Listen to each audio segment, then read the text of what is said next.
चेतना का है? चेतना, हाँ। मम्मी आने वाली है, कुछ खाना पीना बना दो। तो ये बुढ़िया क्यों आ रही है तुम्हारी माँ? अरे क्या काम है उनका यहाँ पे? जहाँ कुछ दिन में गांव से उठ के यहाँ आ जाती है, क्यों आ रही है? अरे कैसे बोल रहे हो तुम? माँ है मेरी, थोड़ा तो तमीज से बात करो। चिल्ला कैसे रहे हो तुम मुझ पे? अब तुम मुझे ऑर्डर दोगे कि क्या करना और क्या नहीं? विशाल, तुम बहुत अच्छे जानते हो, अगर तुमने मुझे गुस्सा दिलाया ना, डिवोर्स दे दूंगी, झूठा केस डाल दूंगी तुम पर, तुम्हारे परिवार पे, और कितना पैसा ऐंठ लूंगी तुम्हें भी बहुत अच्छे से पता है। तुम्हारा ना बहुत हो रहा है, ये धमकी ना मुझे मत दो तुम, और देख लूंगा मैं तुम क्या कर लोगी। चुपचाप से खाना बनाओ। अच्छा, सादा जबान चल रही है ना? ठीक है, आन दो तुम्हारी माँ को, इतना बेइज्जत करके यहाँ से भेजूंगी कि शर्मिंदा होके कभी वापस नहीं आएगी। और तुम जो चिल्ला रहे हो ना, तुम्हें भी बताती हूँ। तुम्हारी हिम्मत।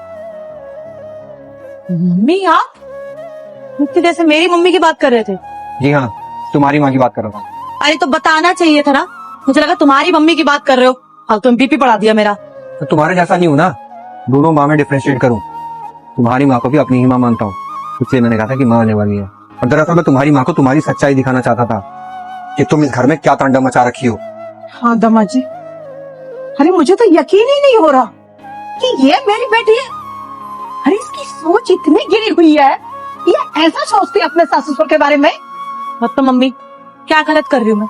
आपको ना पूरी बात पता नहीं है, तो बेफालतू में गुस्सा मत करो आप मुझ पे। अरे गाँव के इनके परिवार वाले, इनकी अलग ही डिमांड है। सुबह 4 बजे उठो, 4 बजे उठ के सारे काम कर दो। अच्छा, वो गांव के हैं तो इसलिए तो उनकी सेवा नहीं करेगी, और 4 बजे उठने के लिए बोला है तो क्या बुराई है? हर एक सास चाहती है कि उसकी बहू जल्दी उठे, घर का काम करे।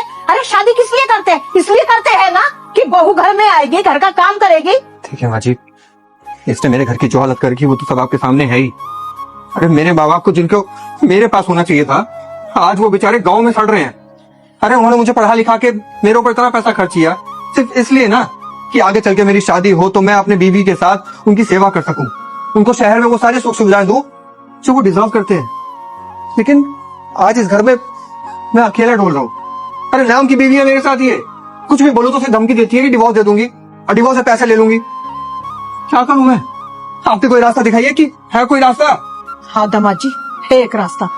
इसे ना मैं अपने साथ अपने घर लेके जाऊंगी और फिर मैं इसे बताऊंगी कि इसे करना क्या है।